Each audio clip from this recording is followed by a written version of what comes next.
Hi guys, Peter Finch here, teacher professional down at Trafford Golf Centre in Manchester. I'm doing a video yet again in response to your guys' questions about how you should make up the top end of your bag. So your kind of driver, 3-wood, 5-wood, hybrid selection. What you should be looking for at the top end of your bag. Now, the question kind of was posted by one of my subscribers was what should I go for, either a 3-wood or a 5-wood. But what you actually want to do is rather than look at it in the kind of the old-fashioned terms of, say, a driver, a 3-wood, a 5-wood, don't think of it in those terms. Just think of it purely in loft terms. Because what you want to be doing, you want to be getting an even spread of lofts throughout the top end of your bag.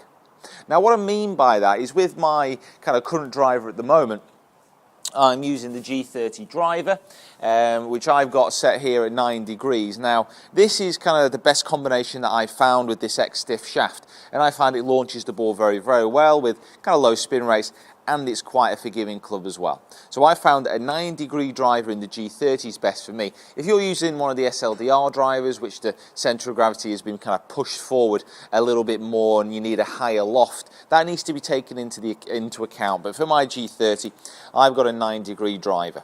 And what I tend to find with that is my launch is pretty good. Not that many high of a spin rate. And I can get the ball away very, very nicely. And I know that if I catch my driver pretty well, kind of average distance for me, kind of at the moment on a kind of normal day without any wind or any kind of extenuating factors, it normally gets to about 280 or so on an half-decent drive. I can push it a little bit more if I want to, but it's about 280 yards. So that's at the top end of my bag with my driver at 9 degrees. So now I've got an option, you know, where is my next degree? What should my next kind of club be? Now what I'm doing is I'm actually experimenting myself at the moment with a few clubs because I've got here kind of a different kind of selection. My 3-wood at the moment is a very strong loft, which is about 14 degrees. Now I'm trying out this G30 3-wood as well, which is 14.5 degrees. Now 14.5, 9. So we've got a 9-degree driver and then we go up to 14.5. So it's a 5.5 degree difference in my lofts. Now that will give me a contrast of probably about 30 yards or so. So I could either push this a little bit harder if I wanted to get that kind of distance closer, or I could drop down my driver as well. All it is, it's just making sure that the distances you hit between them are evenly spaced and they're not massive chasms. Because if I was to go from my driver down to, say, a 5-wood, the difference in distance between the two would just be too great. There'd be quite a big gap there for when I get onto the course from that kind of area between my driver and my 5-wood. You know, what would I hit? I'd have to severely force my 5-wood or really, really cut down on a driver. So I'm probably going to be looking at in my bag a 3-wood of about 14.5 degrees. And obviously, you know, you need it to be forgiving as well. You don't want something which is hard to hit or that can only be used off a tee. So I put an RBZ 3-wood in my bag for a while, and I found it okay off the tee, but off the fairway really, really struggled. But the shaft was quite long, and the degrees, it was a very strong kind of face club as well. So my gapping now is a 9-degree driver down to a 14.5 degree 3-wood. Now from then on, you know, where do you go? If I go from a driver to a 3-wood, what's next in my bag? If it was a standard old-fashioned set, it'd be going to a 3-iron. But again, that leaves quite a big gap between my 3-wood and my 3-iron.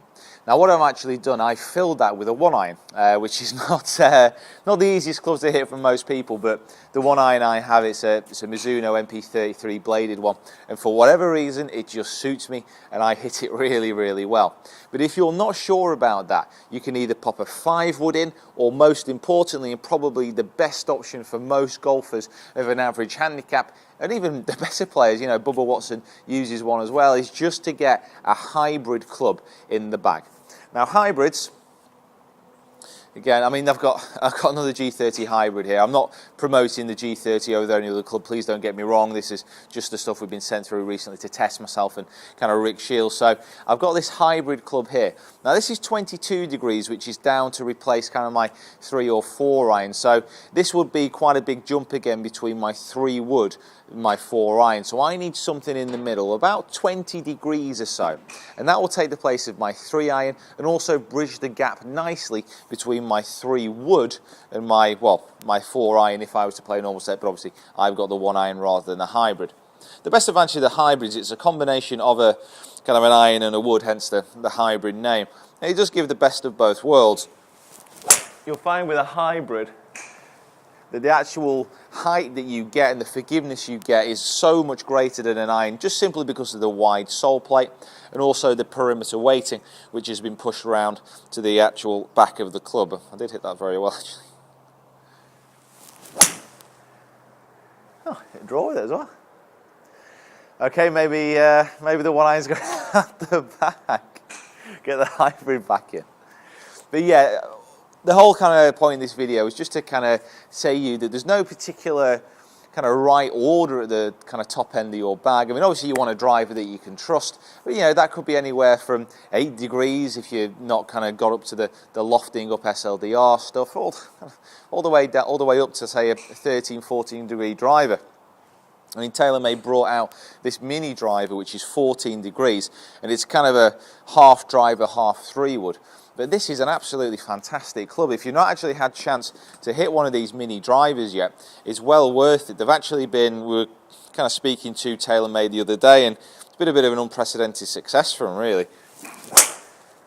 They've not actually been able to get through quite enough of them. They've had to produce more and more and more, just simply because it's a higher lofted club, and it's quite forgiving as well. So again, this is an option. This could replace both a driver and a 3-wood in your bag. So don't get stuck into the old kind of thinking of I need a driver, 3-wood, a 5-wood, and then I get onto the irons. Think of it in terms of loft.